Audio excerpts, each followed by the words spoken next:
The onboarding plays a huge part in mobile apps, right? It's obviously the most important thing, I would say, because if nobody gets through it, it doesn't matter again, right? It's like secondary. It's like, okay, marketing's number one because people need to know about it. Step two is like people getting into your app. And if they don't finish the onboarding, it doesn't really matter because they're dropping off, right? Would you rather have 1,000 active but free users or 10 paid users for your app specifically? For my app specifically, I think 10 paying users. And the reason I say that is because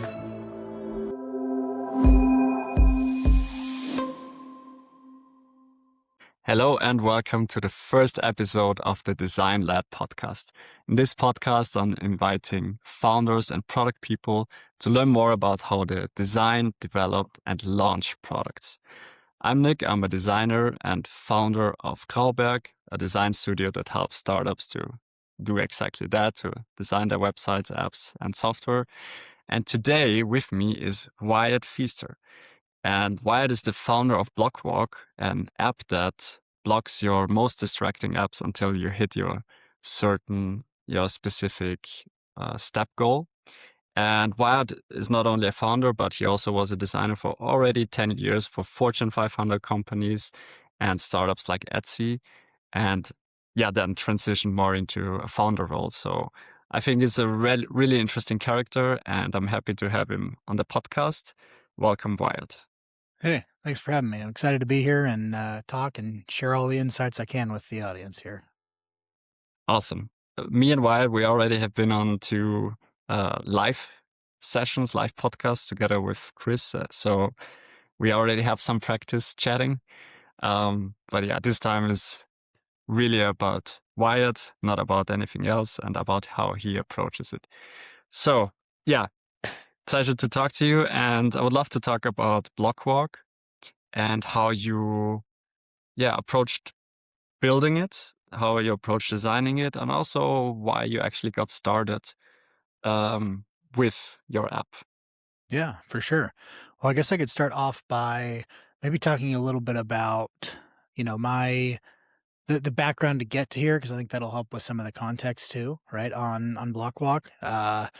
So, after spending 10 years in design, I think a big part of me is, always wanted to be that founder. You see that, you work for other people, you do the side of things where you end up just being like, I feel like there's got to be a little bit more out there. And so in went starting to do some attempts and things like that, right?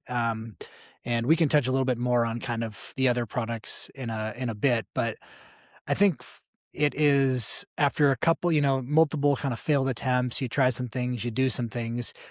I kind of took a step back and was like, hey, how can I make this attempt as simple as possible to reduce my risk for failure this time around, to be able to succeed? And I think that was kind of one of the things as I was starting to get into building Blockwalk and looking for something was like, it needs to be super simple where me as a solo person can design the experience, build it out, get it out the door, and then start finding users. And so that's kind of where, the initial thinking started to come from. And I essentially saw, people in the area doing maybe some similar things, right? Kind of had a proven product, an area that we know that like, hey, app blockers or distractions or focus apps or things like that, like have been done. There's a demand for them. I don't have to prove that there's product market fit. But I want it to be simple enough that I can kind of get my feet wet and start doing that. And so, for me, it was like kind of like a personal thing or a personal journey that was like, hey, I know that as a, designer, office person, I spend way too much time sitting down and behind a screen. And I also know that I want to be more mindful about like being in the fitness space and journey and all of that good stuff, because that's kind of been a whole thing my whole life is health and fitness and all that kind of stuff. And so I think being able to merge kind of those two things together was a big kind of just like personal win for me. Because for years I always wanted to build something that was in the fitness space, and I just never really knew like what that was, or it seemed so big or so hard to chew or anything like that. And so it was just a simple thing that I was like, okay, I merge these two. There's a product market fit because there's, competitors in the space. And I just go for it, right? And just start kind of building. And so I think um, that was kind of the early catalyst for kind of the idea is finding a super, super simple thing that I felt confident in being able to execute. All right. So you saw there is already some competition and you thought for yourself, I want to make this as simple as possible. So I can't really, yeah, fail with it. How did you approach like designing the first few features? Did you did you do any competitor analysis or did you just sketch your personal workflows and then try to build something like that? Yeah, yeah, I think it's a great question. So to start off the whole thing, I think I saw some videos of of competitors doing like similar things, but not exactly what I wanted to do. Right, like I know there's an app that went viral that like you do push-ups to unlock your apps, right? Like, and that was one that was like, okay, that's a cool idea, but like anybody that's probably older than 25 years old, right, is probably not gonna sit down and do push-ups in the middle of their day to earn using TikTok, right? Like, that's a very, very younger demographic, very virality piece, and, like, and, like, as a desk worker, right, like, I'm not gonna do that, right? I'm not gonna go do push-ups in an office to earn that, and so, um, I saw that. That helped kinda stimulate some ideas, um look through the app store a little bit. Is there anybody doing my idea of like the step to unlock? There's a few there was like maybe two when I looked in there that had like 12 reviews and I said, okay, so nobody's doing that specific thing or is the market leader in that.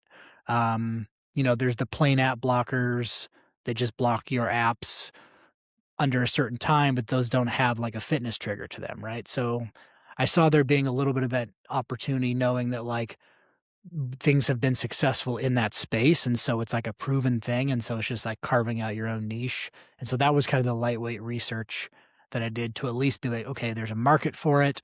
It's been proven. There are people running a business in it, but it's not specifically the trigger mechanism that I had in my head, um, doing that." Also knowing that I was trying to like, that I have been trying to lose body fat right now, and I know that, like, getting daily movement in plays part in that, so that helped kind of get me even more excited about that. And then from there, I just started to like honestly, I got in and did my designer 101 and got into like Fig Jam and just started like sticky noting out my ideas like what would be like the most basic experience that this would be um to make this happen. And that's kind of where the process started. Um at least early on from the competitor kind of research and ideation. And so you had this you had the idea, you did some research, then you went into FigJam. For everyone who doesn't know what FigJam is, it's basically just a big whiteboarding tool where you can put on post-its. And how did how did the next few steps look like? And how long did the actual process took you from, hey, I really want to do this to I have my first user or the app is live in the App Store? Yeah, yeah.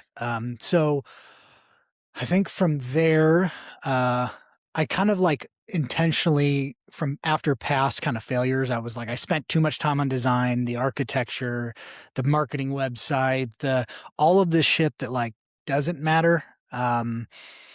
At least that early on, right? So I was like, okay, I have 2 weeks is when I'm time boxing myself to design out the experience, figure out the architecture, um, and build and ship the product. And then after that, then I can fix bugs, right? And then I'll submit it. So it was kind of like trying to time box myself to a sprint, but two, like essentially two sprints fully to get it up and live and everything, right? So that was kind of a challenge to me to be able to make sure that like, hey, I'm not spending time on the wrong things. I don't get caught up. Um, So I really worked a long time in the beginning with Claude kind of going back and forth to build out like a product requirement document to really get in there. And once I kind of got my own light way of doing it in FigJam, like, hey, okay, so what is all the stuff that's required? How do I understand and make sure that that's going into the product? Um, and then I kind of like myself, like wrote out every single step of the onboarding experience because I knew how important that was going to be for a mobile app. I wrote it out word for word, what the steps would be, what the action the user needs to take, all of that stuff, and then refined it with Claude, built out the full PRD, which is product requirements document if you don't know what that is. But where it gives all everything like use cases, all the stuff around how a user would use it, what the market is, who the audience is, all the stuff around that.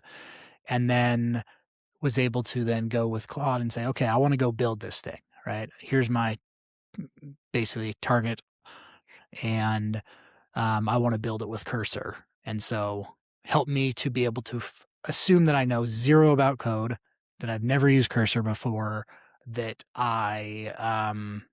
basically I'm 5 years old. Like walk me through it. Tell me like in normal language or fifth grade or whatever I said. I can't remember if I said 5 years old or fifth grade or something like that. But walk me through every step of the process so that I can fully immerse and understand everything and we can build this together. And that's kind of how I started. And we can elaborate a little bit more on that, but that's at least to kick things off and get started. That's kind of what I did. And then like time boxed myself. And there's a lot more nuance after that, but that's kind of how we got started. That's, I mean, I wrote down so many questions. I don't even know where to start, but I think the most interesting thing to me is, like you said, the onboarding is really important. And like, what role does the onboarding play in your app right now? And how did you learn as a designer how to build a good onboarding? Yeah, I think that's a great question. I think the onboarding plays a huge part in mobile apps, right? It's obviously the most important thing I would say because if nobody gets through it, it doesn't matter again, right? It's like secondary. It's like okay, marketing's number one because people need to know about it. Step two is like people getting into your app, and if they don't finish the onboarding, it doesn't really matter because they're dropping off, right? And Mm. I knew that was a huge important part.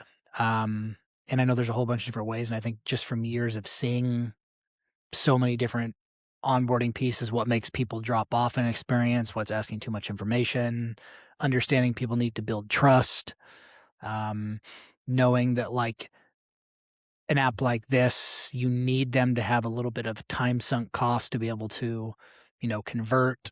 Um, if they don't complete the onboarding, the app provides no value, especially with my app, right? Like if they don't go in and set up the app blocking and that all in the onboarding experience, then when they get into the app, there's no point.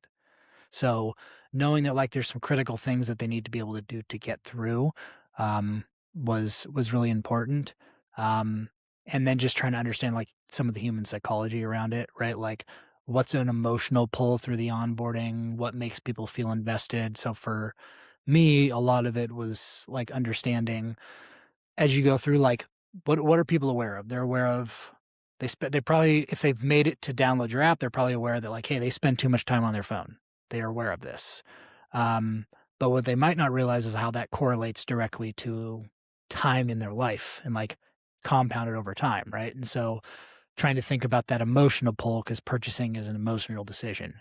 Um, and understanding some of those things, I think make a big part of high converting onboarding is like introducing them to the product, understanding who they are individually, showing them kind of like that problem or the emotional pull, how your product can solve that emotional pull and problem that they're facing, and then kind of reach that outcome if they're using your product.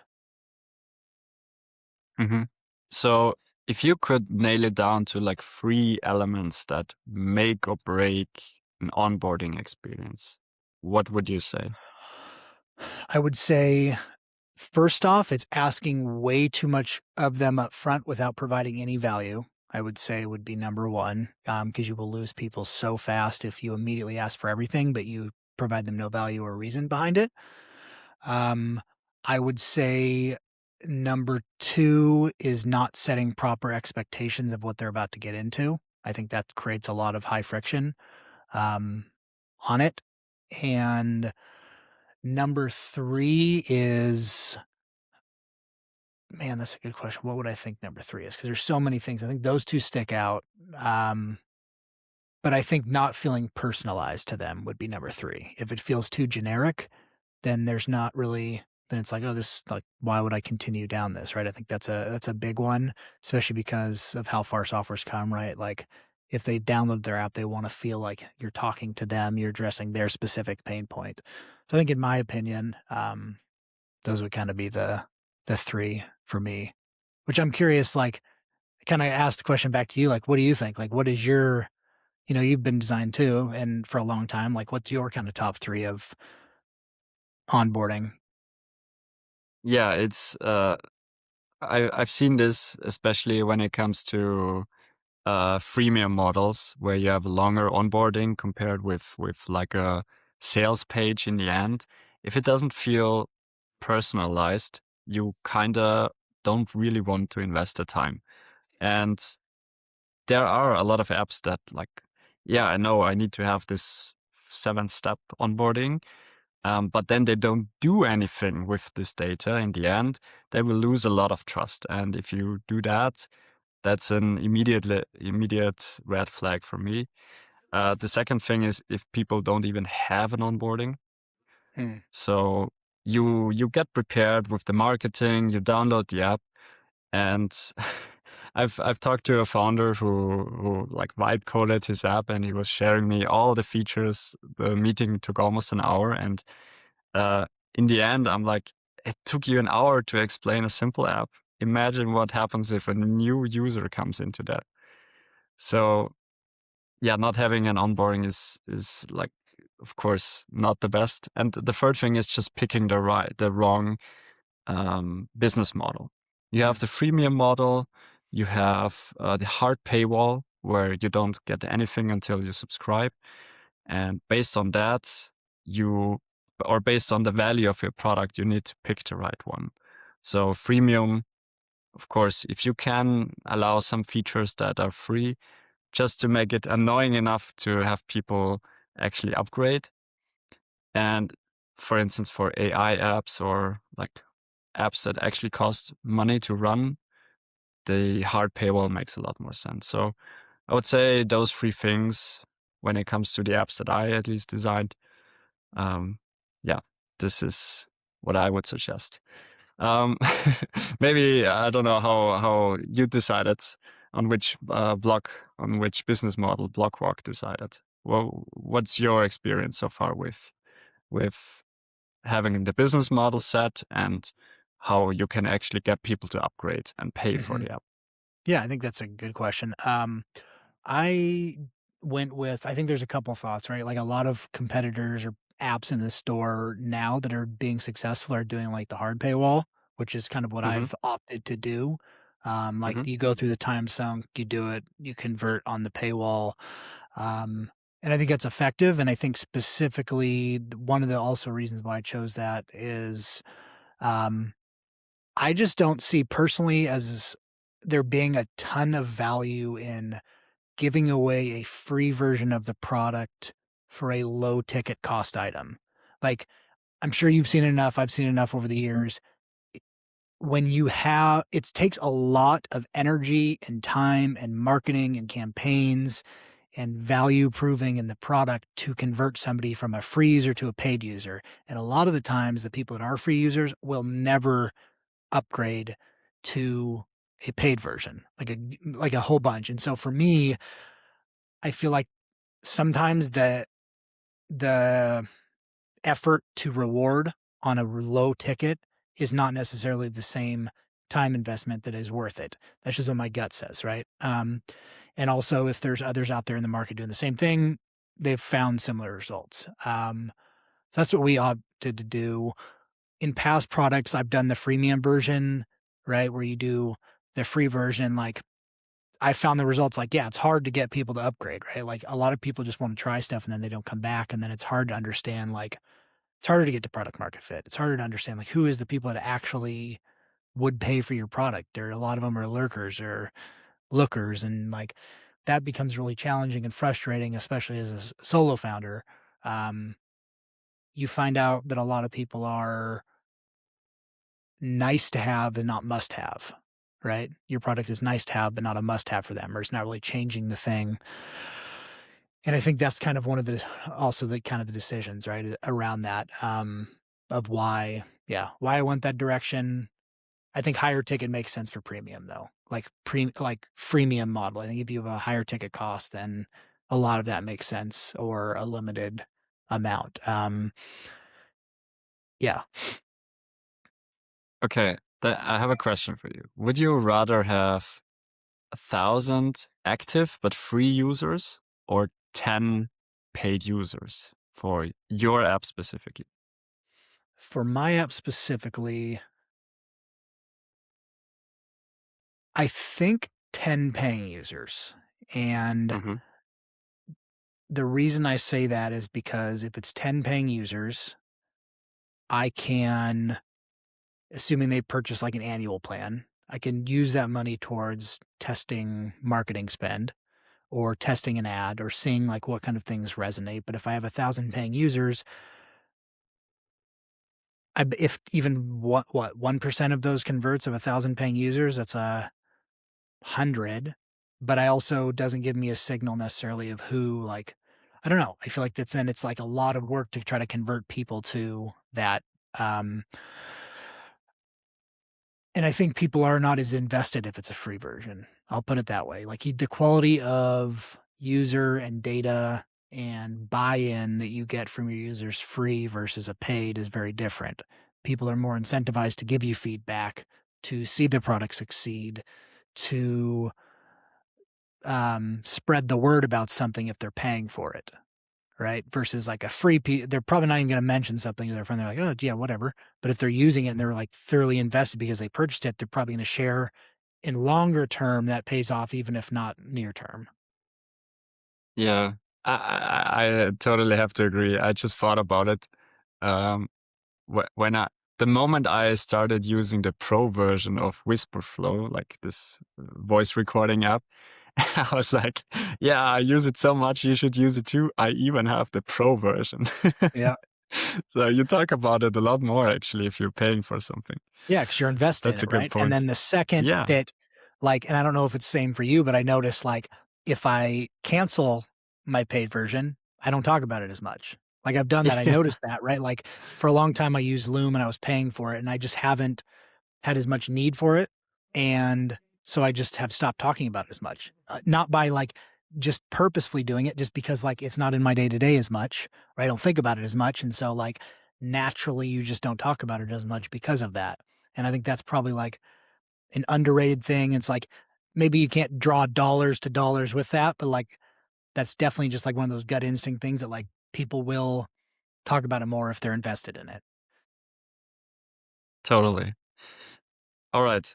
Um, so I followed this thread now through Blockwalk, but we haven't even talked about who you are actually as a person and um, what's the journey that led up to actually transitioning from a designer to a founder. You also run a design studio, so it's not just there's a lot to share, but maybe you Yeah, can just share a bit more about what you think the audience should know about you. sure. So I guess about me, helpful to know is just like obviously spent 10 years in product design, um, did the Fortune 500 companies, did the startups, just wanted to try out both sides of like what the, corporate America would be, if you will. And found over the years that like I really enjoyed the startup world a little bit more, right? Like even though sometimes it can be like kind of stressful because like it's like a roller coaster you have to put in a lot of hours one week and then the next week it might be slower because the engineers are working on things or you just don't really know what you're going to get week to week or how funding is or things like that. But you get to see a whole bunch of different stuff, right? And so jumped around different places, got to meet a lot of people, and had a lot of fun doing it. And I think when I really got the itch or the taste for it was when I worked with like a team of 5 people. And I worked with this out of the blue, just intro, this founder that had originally started on, he started a business that he grew to 100 and then $200 million a year, all bootstrapped quilting business in the middle of nowhere in America in the state of Missouri. And he like had then wanted to start like an app startup. And so I went and worked with him for a bit, and just seeing how that like small grassroots very early on started getting me being like, this, like, I kind of want to do my own thing on this, right? Like it started to get me the itch a little bit because I saw that and I saw what you could do. And like, if you just like, I started to meet people like that. And so that was kind of what stemmed it. And I always just kind of knew in the back of my mind too, like I wanted to do something. Um, and so that kind of just started the itch of doing that. Cause over the years in design, I was like, I feel like I'm putting in all this work for other people's dream, but I'm not working on my own dream. Right. And what if I were to shift all those hours and energy to my own thing, right? And so that's kind of like where a lot of it came from. And I think after years of being in it, you're like, okay, a paycheck's great, but like I'm not building anything bigger. Um, and so then I just like would do attempts for like, a few months, then I'd burn out and be bored, or I'd try something and never get it off the ground, or I'd lose steam, or I'd work on it for a half hour twice a week, and then it would just fizzle out, or I'd spend all the time on the design and then do nothing with marketing. Or like I would do all these attempts, and then one day I just was like, enough is enough. Like I have to start like showing myself that I can just build something that takes a long time over a long period of time, and stop just having these like new things. Because I never even made it to like 3 months, I think, prior to start like committing to that. And so while I was working a day job, I don't know, 3 years ago, probably, um, which was my last full time job, was 3, 4 years ago, something like that.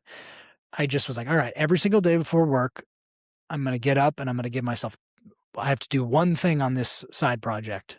It doesn't matter if it's like post a piece of content on LinkedIn, doesn't matter if it's spend 2 hours on writing a blog article, like anything counts as it, as long as I'm doing one small thing every single day on this product and reading 30 minutes every day. And because I needed to prove, like, just do something over a sustained period of time just to build up that muscle. Because I think for a lot of people working jobs, if you've never done it or if you're trying to make the transition, that was like the hardest part, was just like being consistent when you don't have energy per se. Um, and so that was like, do it before the day job. So for me, that's what it was. And then, so I did that consistently for like basically 2 years or something. And I was like so stoked about it, proud of it. It got me my first ever product up and built. And I got that first product but I spent like $20,000 to build it. And that was just a total mistake because I was like, no AI at the time, didn't really know how to implement it. I was in the trust of like a development agency over somewhere in Europe, and I don't remember where. Um, Implemented everything automation. I just kept building new features, doing minimal on marketing, having a free version for way too long before I monetized it, made every mistake that you could possibly do. Um, and so while now it could be profitable, if I would have probably knowing what I know now, I would have approached it very differently. Um, so I did that, but so I ended up shutting it down because it was just losing money every month, and I was like, this doesn't make sense with where it's at. I've already sunk so much money into it. I have to sink more money into it to keep going with it. And there's no kind of end in sight. And so I pulled the plug on that. But that one taught me like, you know, what product market fit is, because towards the tail end of it, you get featured in one newsletter that has your audience. Overnight, you get like 400 users. And that was like, whoa, like mind blowing, right? Um, Hopefully this isn't too much of a ramble for y'all, but, and then, product two, I launched this one, Rally, which was like a design QA tool, which at the time felt perfect and good. And then within, 6 months, we launched the first version pretty quick. And then the second one, we just kind of iterated and tweaked for 6 months and never launched the second version of it. and then I just like my gut, like what my heart wasn't in it after a while. I still worked on it for like a year, but my heart wasn't in it. We traveled the world a bit, was trying to force myself to work on it. And I just kept having this lurking thing in the back of my mind that was like, AI is going to kill this in like no time. And so that was just like a gut call, that was like the time sunk loss, right? Um, and that one I never charged, right? Like never got the paid version up. And so that was like, why did I just spend all this time try to get users on, talk to them, whatever. It's hard as bootstrapped. And so that's what kind of led us to today with Blockwalk, with going out as a paid version day one, getting it up as fast as possible, going against every grain fiber in my body that like the design has to be this specific way, um, and get it out the door. Cause that's like all the mistakes I made in the first two was like spend this obsessive amount of time on design when it does not matter until you hit this product market fit. And a lot of times that is, a couple years down the road or 4 months down the road or after your round of funding is closed or whatever have you. That's usually when design is, at least now, more important, for that. So yeah, hopefully that kind of gives a little bit of background, or I don't know, long-winded way of explaining kind of where we're at. Yeah, thanks for sharing it. I We've known each other for quite some time now, but this is also the first time I heard the in-depth story. So it opened up a lot of extra questions. Yeah. Um, One thing I wanted to know, again, less about or more about how you approach things. Um, like you did some user research for probably all of your apps, but specifically also for Rally. Um, how important do you think user research and interviews, walking through them together, through their problems and software, how important do you think this is in 2026? I think it's always going to be important, but I will say Mm-hmm. it depends on the stage that your business is in, right? I think Mm-hmm. times have changed a little bit. Um, I think if your business is still in the early phases, like super early, just like need to get a product and you have competitors, I think there's a lot you can learn directly from them and infer because they've done a lot of the work. But I think nothing will beat you talking to your customers and understanding them and running research, because you really do have to understand their pain points. And the more you talk to them, the more invested they'll be in your product and the quicker you'll be able to get to that product market fit.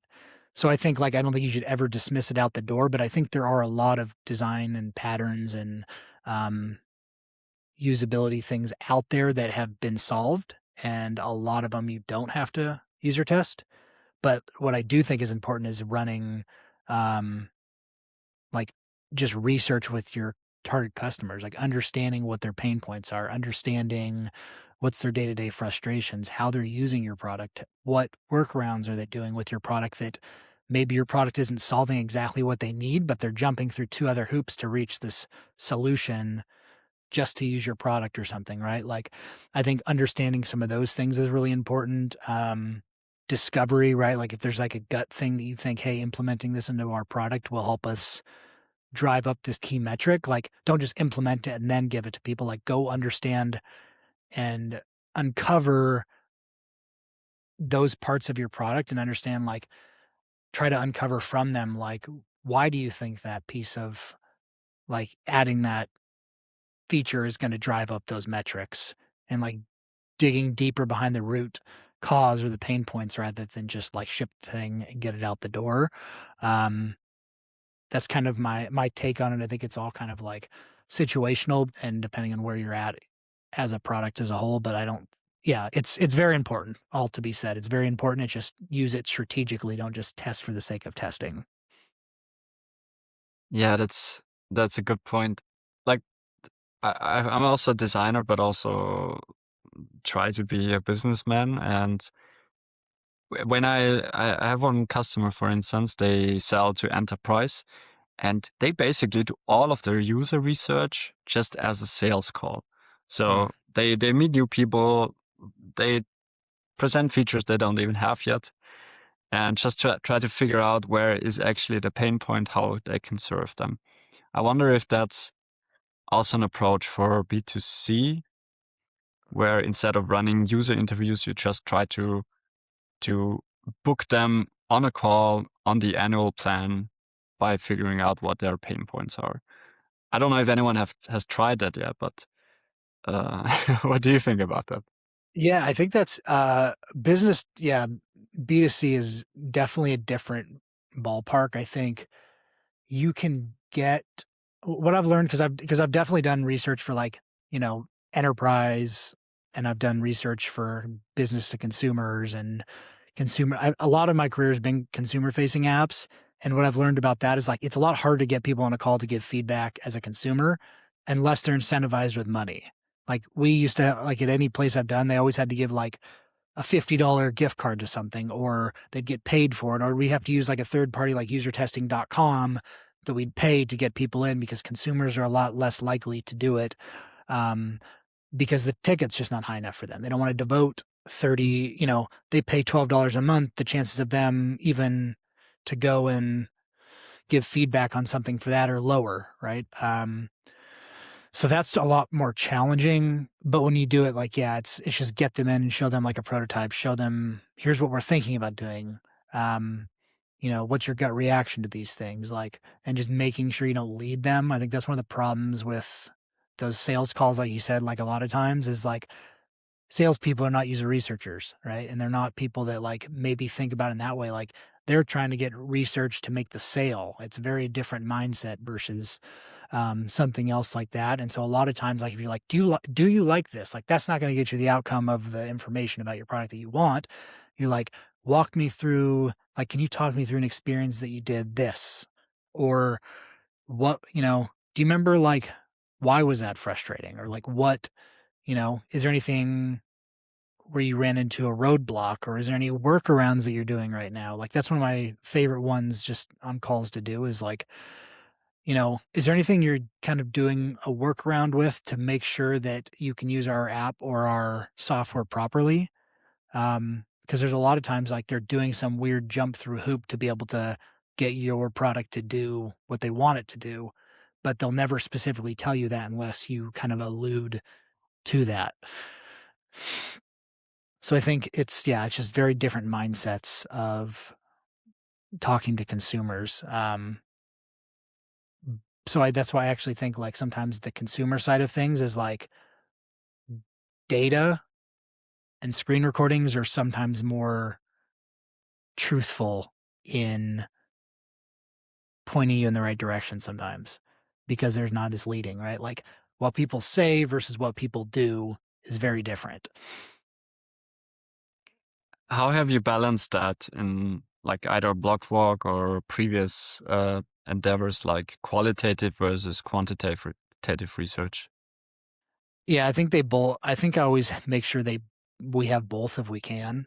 Um, I think I look at the data, see if something is telling us like what we think, and then I go validate some of that data against, the qualitative stuff and see like what people are saying versus that. Like one example that always sticks out in my head was at Etsy. We did this test where they were trying to like cross promote items on like a product page, and they wanted to feature them towards the top of the page.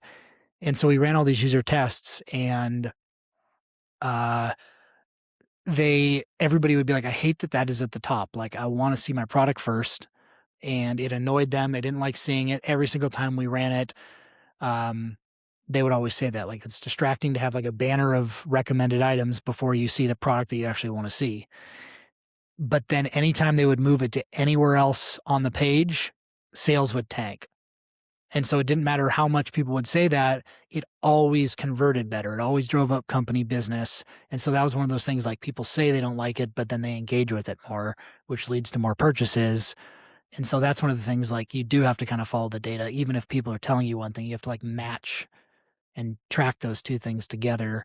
Um, so that's, I feel like, an example that always stands out in my head. And they eventually just killed doing research on that because I think they did 20 rounds of trying to move that thing around over the years. every single time. They just could not get it to go up by moving it anywhere else.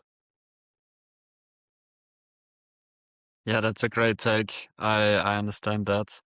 Um, there's also one thing, like, in the beginning you mentioned like you wanted Blockwalk to be profitable. That's something you learned from previous like products.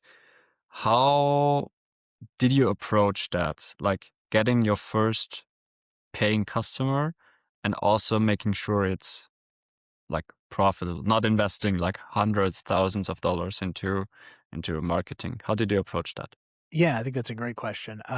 So this time around, like getting my first paying users has been friends, family, and probably LinkedIn and organic content, right? Like because I spent the last, I don't know, year and a half posting on LinkedIn every day, I built up an audience. So like there's some interest there. I know everybody there has desk jobs, desk workers, things like that. So that's there. Um, and then just like word of mouth, like friend shares it with a friend that I maybe don't know. And, that helps with kind of organically getting paying users on. And because I have it set up right now as like the annual plan, it's a little bit more upfront, right? So like you get a trial and then you get an annual plan. And so like that gives you a little bit more buffer. And so one of the things I'm doing is like I'm not just investing all of that money back right now. Like there will be a time when I invest, it's just kind of sitting and waiting, but I'm making sure that when I do invest that money, it's in the right spots. Because previously I did not necessarily invest in the right spots. I kind of just like spent money here and there.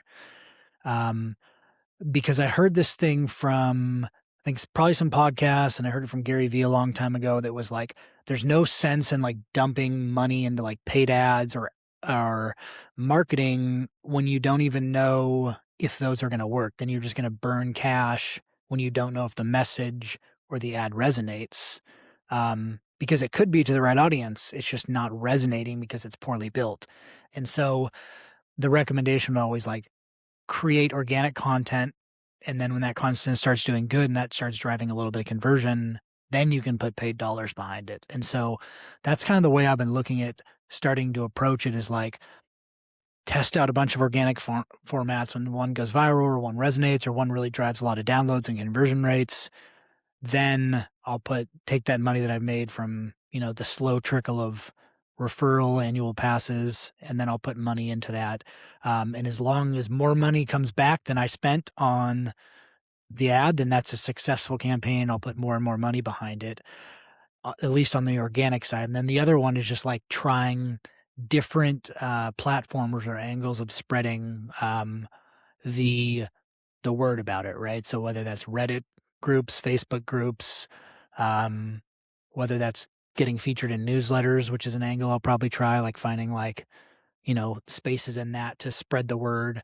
One thing I am going to do some spend on this time around is I'm going to try to attend some local event meetups and try to do like a booth at like a fitness event or a wellness retreat or a digital detox type of thing. And kind of do that. And so that I think is worth like 100 or $200 to do because you can just move your booth to different events and do that. And I think there's something interesting about like, can I make that into an experience that people remember and that shares? And that if people share that, then they'll remember that and they'll talk about it um, versus only online. And I think a lot of people aren't doing that. And so I think that might be an interesting way of going about it as well from a cheap way of kind of doing marketing. Have you, like in the last few years when you were creating content, have you found out like what type converts best versus like what type of content might be more like, hey, I can reach a lot of people, but no one really wants to try my product versus, hey, this post specifically drove a conversion. Yeah, I think I've learned that it's like you want to if I mean you can be writing the content that goes viral and or creating content that goes viral, but it seems like that stuff doesn't convert that well, or if it does, it's a really really small percentage because like the nature of virality is it just goes out to everybody, right? And everybody ends up seeing it, but very few of them are actually looking for a solution or that target customer, right? And I think that's why probably ads convert better than organic, just virality. Um, but I've like the ones that are like the niche specific is usually the ones that convert better, even if they don't get very many views, right? Like it's weird because it's like I tried a little experiment on like YouTube Shorts where I posted only one type of content for like a week straight, basically got 0 downloads in a week, but the views were significantly higher than any other week. But then when I switched to doing the ones that were getting less views, I got multiple downloads in a week, right? Like downloads came in when I just switched up that type. And so it's like, I think you have to have a mixture of both, right? Like you need the virality a little bit. You need the high reach to get your just name in front of people and your app in front of people. But you also need the stuff that once people have kind of seen that have been exposed, they see the stuff that's a little bit more high intent converting stuff.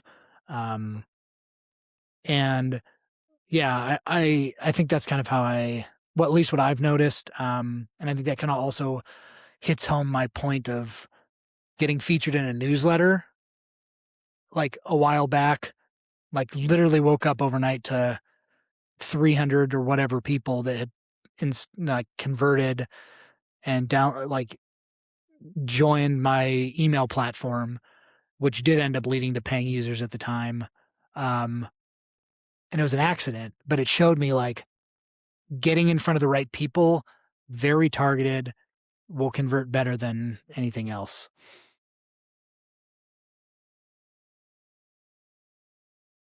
Hmm. Yeah, that's a good point. I am also creating content, of course, and I've seen this pattern. Good viral content versus actually converting. Um, it's apparently it's the same when it comes to either services, products, or even app downloads. It works either way. Yeah. Um, so this is go to market is always interesting. I want to talk also a bit more about the actual design and building part because Yeah. I Yeah. am a Yeah. For designer. I sure. love to build. Um, the You're not an engineer, right? You're not a developer. Correct. Correct. Yet you built and launched an iOS app or an app. Yep. How? How? Yeah. Yeah. I'll talk you through that. Well, I think a large part of that too was like, you know, you obviously know in the design world, AI has come in and I was like, I need to immerse myself in this. And like, what better way than to actually build something, right? Like not this like theory or prototyping or all that stuff, right? Like, or do it for a client. Like if you're invested in it yourself, like you're going to go way deeper. You're going to get way more understanding than just like building it sometimes for a client or doing that. And so knowing that like all that, that's kind of like, yeah, I went in to do that. And so I guess I can kind of circle back on what we were touching on way earlier in the call, but like started the whole thing. I'll kind of tell you my whole process here. Started the whole thing with building out the project requirement document in Claude. After kind of detailing out everything that I wanted in my onboarding experience, who my ideal target users were, what the key functionality of it would be. I gave it my flow, honestly, in Figma. So I like did the whole sticky note out flow with some notes. I had it be able to go in and reference that, um, talk through it, and then had that all good. And then it spit me back a requirements document. I went in and tweaked some things, some of the language, eventually got it to a point where it was like felt good. And told it I wanted to use Cursor and to walk me through everything on how to set it up. Cause I didn't even like honestly going into it, I didn't know how to set up a, you know, on my desktop. I didn't know how to set up like the file structure, you know, I haven't done any of that since gosh, college maybe is when I did like HTML and CSS and like did website building and things like that. And like I still have a base understanding of that, but like so I was like, okay, as if I'd never done anything, you know, I wanted to be walked through that. And the first attempt, honestly, I couldn't even get the thing built. Like I tried to get it up and it just crashed, and I was getting pissed off, and like I was like, this is ridiculous. Like I can't even, like it wouldn't even build, nothing would happen. And so I was like, okay, we gotta like let's restart this. And so I think I had to do a second version of a PRD and like be a little bit more intentional with the planning and like telling it like, I want you to get as granular with me as go to this page, click on this button on this menu item, go to this drop down, select this, paste this into that. Like I said, get it like really meticulous. Because if you don't know it, like it's really tough to even like go into the proper like areas of Apple's development tools, right? Like, so to build the whole thing, I had to build it with Xcode and Swift, which is what you do for an Apple iOS. And then I had never opened it until that time.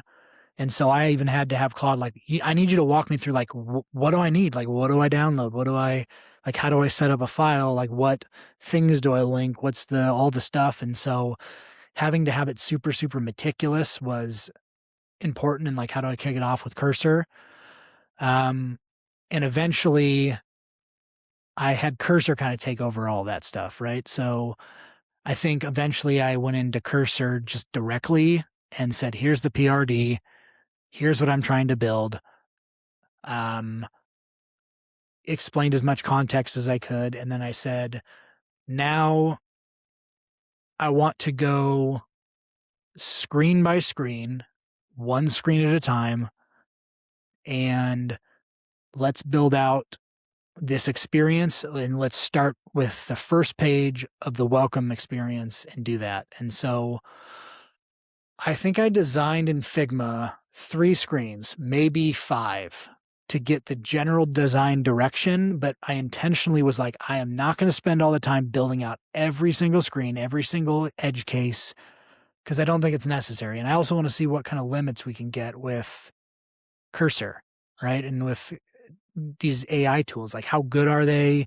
Are they going to be good enough to get to the polish level and the quality that I feel okay enough with as a designer putting my name on? Because that is another thing for myself, and like good or bad, if it looks like absolute shit versus just like kind of shitty, like I don't really want to even say that that's behind me, because to me, that's like a reputation thing that I don't love, right?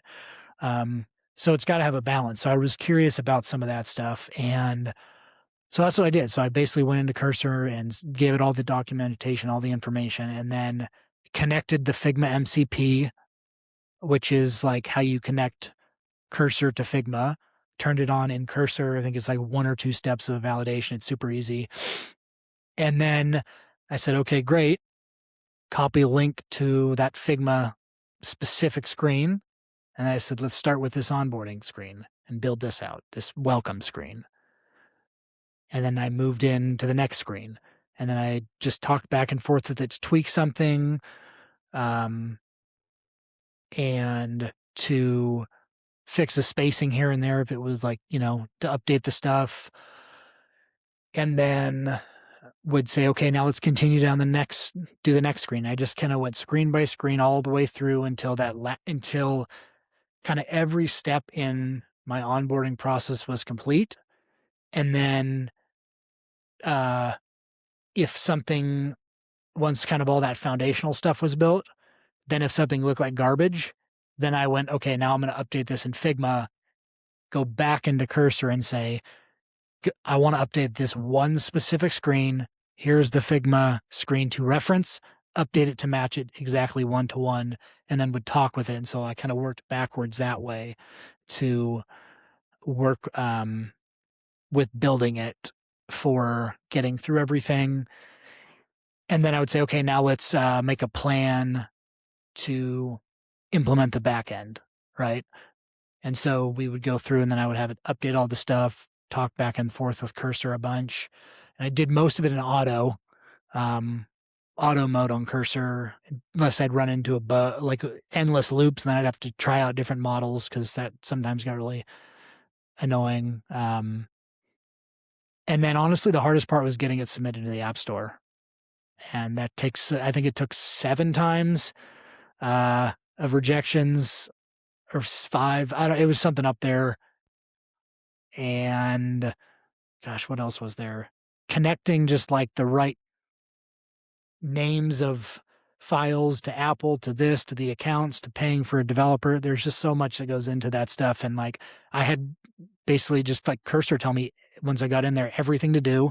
Where do I go? I would send screenshots of what I'm looking at. I would say which of these three options. So I would like, if I didn't know in Xcode, I would just take a screenshot and say, which of these three options do I select? And I would say, do this one. I would do that. And then if I got to the next step, I would say, screenshot, which of these ones do I select? And then which of these? And then is there an error? And then it just kept dropping endless screenshots into Cursor until I would get this stuff built. And then testing was a pain in the ass for sure. Like that was hard. That's all. That's still the hardest thing for me right now is the testing piece. What was so hard about testing? Can you share a bit more? Yeah, and this, I mean, this could be just because of my obviously not developer background, and it's hard to test stuff. But like testing payments and tasting paywalls, and those are really hard because Apple only like if you have already a plan on your account, it doesn't show you the same triggers that a new user would see. You only see certain ones in a demo environment. It kind of bypasses paywalls. It doesn't show the right, like, there's a lot of those like real versus test environments on paywalls that like I still haven't found a great solution to see what they're seeing. So that's challenging if you actually have a paid version of your app, but you're trying to see what the first time user would see if they didn't have a paid version, or if they have an expired 7-day trial, or if their trial expires and then they come back to the app and try to go through the onboarding again a couple months later. Like all those are really challenging. So that was hard. A lot of the weird like features took just a lot of time to do. Like in our app, for example, you go through, you set up everything, you block your apps, and then your trigger is like at midnight, everything resets, right? Your apps automatically lock again if you've hit your steps. You, you know, all that stuff auto kicks off. And you literally I couldn't test that except for every single night I would go to bed. And then in the middle of the night, I would hope that my stuff automatically locked the next day. And some days I was like, shit, and it wouldn't lock. And I was like, damn it, now I have to go through all this bug testing and then try to figure out if it'll lock again tonight because I couldn't simulate it because I tried the simulation and it worked, but then I would do it at night and it didn't work. Right. So like some of the stuff you can only do with real things. I would try to change the time on my phone. Like there's a lot of weird nuances that like they were just challenging and took a lot of time to test. Or like for like us, it's like counting your steps and then making sure that it triggers the unlock you can only do by physically going for a walk and triggering it. Um, a lot of that stuff was, challenging. Or like, what happens if I log out? Like, is it going to reset everything? I have to delete. I think I had to delete the app a bunch of times to make sure it like still kept things. Like a lot of those things, like you can't do unless you physically are on your phone. You're activating. You're doing it. Like that stuff is. I wouldn't trust AI to test it itself, right? Like I think that's the stuff you physically have to do because it's so on your phone, on a device, all of that stuff. Ah, that sounds painful. I'm sure this is a universal experience, not just for designers who just started out to code. Um, like contrary to most apps, I think your app, even though it is designed with AI, doesn't look like that at all. It seems very professional, and I wonder what part of your process made that happen, and how Yeah, can you avoid this AI slop when designing and developing apps? I think that's well, thank you. Cause sometimes I look at it and I'm like, maybe it's just cause I know how it was built, but it feels sometimes like that. But also it's just because I want to take it to another level of polish and add a lot of little micro interactions and things like that, that like, it wouldn't be that hard now that I know how to do it, but it is time. And that's not a good time spend right now. Um, I think the way I avoided that was a few things. The devil's in the details for sure. When it comes to making stuff not look just AI generated. Um, I think getting a initial design direction and don't trust AI in the beginning to just give you everything. So I think if you can get either design out a couple screens yourself, right? Like to give you the general direction. And then every single time you prompt one screen, you say reference the styles that we have based on the kind of our existing screens. Like I want everything to match those styles. Make sure it fits the way that those are, the color schemes, the fonts, the spacings, all of that. Like make sure everything follows that general style. Like I didn't even build out a design system on this one because like I didn't need it yet, right? Like there's doesn't make sense to build out a design system if I'm just trying to get V1 up. Um, there'd be a point where like I think it's stored in Cursor. They have its design system there, but it's not built out into like a Figma file where I reference it. Um, maybe there's backwards what maybe you should at first, but I think because it was so quick to do it this way, it was like design out a few screens to get the idea and then use that as the reference. I think now that I've gotten more into it, you could probably reference a screenshot or two and have it get it pretty damn close to that to use it to reference, but it won't get the spacing, everything to make it look like great. So if you can design out the thing with really good spacing to make it not look like crap in Figma first, that'll help a long way because then it'll start to infer some of the spacing and it'll get better. I think the second piece is it's amazing what going in and tweaking some background colors on what is generated, removing background colors, switching out iconography and pictures with what you like intentionally goes a long way because a lot of the stuff that gets generated that looks like crap is a lot of it is just because they use the placeholder icons. There's a default color background, a default shape, right? Like a lot of that stuff can be solved by like 3 or 4 visual tweaks that will make it feel like a designer did it versus you just let the AI do everything. I think for me, like those made a big difference. Like there's a couple screens where I can think about, I was like, oh, I wouldn't have even thought to design that, but like that's a good idea. Like the AI made that and I like that interaction. But if I do these couple tweaks, it'll look significantly better visually. Um, like those kinds of things go a long way. Or I don't know, like rotating icons 45 degrees. Like sometimes that just adds a little bit of something, but like takes no effort. Like just I think those go a long way in making something not feel AI generated, just like giving it a foundation. I wonder if it's just us designers who really care about, oh, this looks like AI slop, or if people generally likes, this seems AI generated. I don't think I will download it. Yeah, I that's don't a good know. question. I Maybe it's wonder just that us. too. Um, I wonder, like, this is my thought on this.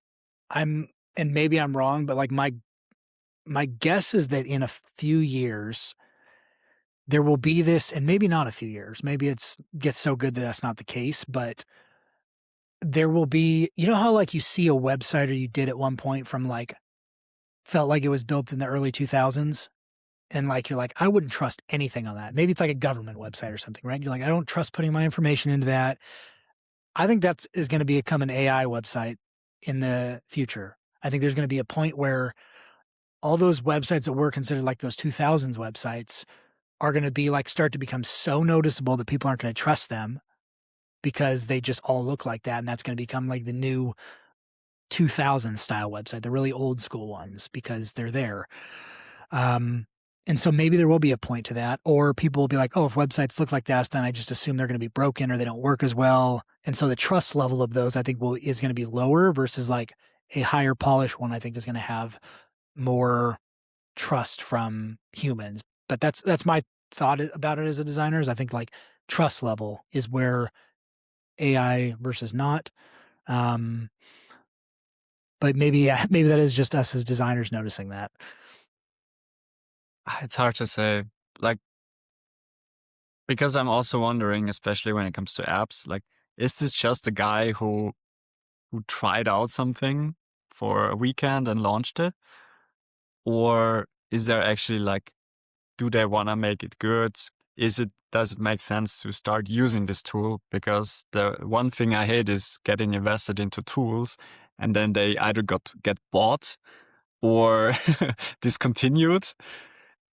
And then, yeah, you have to learn another tool or you have to get used to another one. And um, that's like, that's the one thing I really think websites should do is like, you can't have this AI slop on your website because that's the first touch point.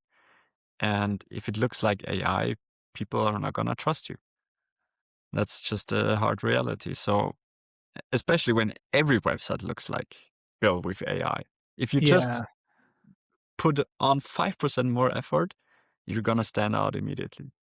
Yeah, I think I would say the only industries probably there's like I think that most tech things like that's probably true. I think the industries that it probably does not matter at all are going to be like it just makes me think of like blue collar jobs, right? Like roofing business, like they Yeah. don't give a shit if it's AI generated, right? Like that's not going to matter. Um, flooring, things like that. Like if those like I feel like if those ones feel things like that, like probably not a huge deal, right? Like those probably get away with it. A lot of them is from referrals. Those are just to like have them be a formalized website, right? I think there's a lot of those industries where it probably doesn't matter. I don't think, that's my guess, but like the majority, I would say like, yeah, it's like you can sniff it out pretty easily. It's almost like your website, yeah, it needs to be the first impression.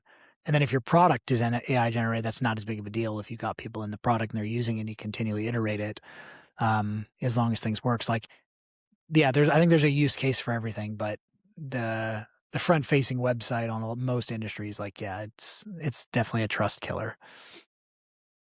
Mm, mm. There's one more thing I wanted to ask before. I just didn't get to it yet. You said like over time and with failures in the past, you learned when to go into details and when not to focus too much on design. Do you have anything you could share with either founders who are designers or who are not designers at all, how they can balance that a bit better? Like going way too much into details, micro animations versus saying, yeah, it's AI slop, but I don't even care. Yeah, I think that's a good question. I think where I've gotten to this point with it now is when if nobody knows about the app, right? You're not getting regular downloads. You don't have a bunch of people in there, then it doesn't matter if someone hovers over or clicks on a button and a little micro animation happens or like no one sees it. It doesn't matter, right? Like, or if you're trying to go deep into this one specific edge case, if one out of every 1,000 people see it, it doesn't matter. Like, I think there's like a thing. It's like I think the way I've looked at it is like, don't use it as like your coping mechanism to go deep on something when you don't know, when you don't feel like you should be, when you don't want to do what you know you should be doing, I think is what it is. Like, I think as a designer, as a founder, a lot of the times because we've been doing that or like that's what we're used to, we want to spend time on doing those things because that's what we've been doing, what we know, and that's our specialty and it's comfortable. But the stuff that's uncomfortable is what we probably should be doing. And I think if it's a critical thing to go deep that can drive conversion rates, that's a good one to go deep on, right? Or it can build trust in your product that leads to that, or maybe it's a paywall and it could lead to more like income. If it's like a big drop off point on onboarding, like those are important times to go in deep with the caveat that unless you're not getting more, unless you don't have eyeballs on it, because even if it's up and you're getting three people to view it like a week or three people to view it a day, that even if you got that 100% perfect, it's not enough data or people to where you should be spending your time doing that. Right. shit, even like I recently updated our paywall. I don't think I should have done that, right? I think that like even a reflection, right? Like I think I spent a whole day doing that because of me trying to test, like because of the testing, right? And that wasn't a good use of my time reflecting back, right? Like I until there was more and more traction, I think again, right, unless you hit a certain threshold, even those things that like what we consider would be good uses of going deep, you shouldn't, right? Yeah, unless it's driving key business metrics after you have steady views on your website, your product landing page, your app store page, your ads are resonating, your organic content, until those things are getting steady, like traffic, then like it doesn't make much sense to go deep on anything as long as your core product and functionality is there. All right. So it's okay if you have some AI slop on your settings screen. It's not the screen that drives conversions, that drives more people into the app. But it is fair to invest some time into your onboarding, maybe even the marketing materials. Yeah, I I love would say that. so. I think, yeah, marketing is a good use of it, right? Like I will Yeah, say when your website traffic eventually picks up, right? Like then you could spend a little bit more time on design. There's also a difference between like, yeah, look at your website traffic. If you don't get that many views, like a basic landing page will work for now, right? Um, when you start getting regular traction, then you're like, okay, maybe, and you're getting a lot of bounce and a lot of bounce rate and a lot of people not clicking, you're not converting, you're not getting more downloads, then like that is a good thing to spend time on, or spend the budget on, or pay for a designer to help you with it. Um, but until it gets regular, it's probably not, right? And I think that's a thing just in general for like I think founders to see is like there's a right and a wrong time to spend time on design, and there's a right and a wrong time to spend money on a designer, and a right and wrong time to use AI, right? Like everything's got like the a time and a place for it, um, and being able to recognize busy work from real work. I guess that's a challenge on its own. Yeah. Yeah. Okay. I think now is a good time to wrap it up. Wyatt, it was such a pleasure to have you on here. If there is one thing that you want people to do after this podcast, what should they do? Where should they click?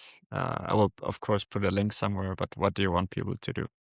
Yeah. I mean, I think first and foremost, I think I would just say like for the builder, just like try things, right? Like get after it, do it. Don't be scared. It doesn't have to be a perfect idea. It doesn't have to be the perfect thing.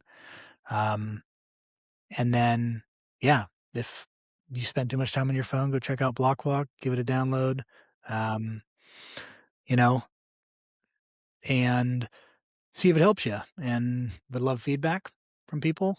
And hopefully, this has stimulated people's brains to think a little bit about what's possible, about founders, when to bring in a designer, when to think critically. Um, and yeah, go follow me on LinkedIn or whatnot. So, Lovely. All right. Thank you, Wyatt.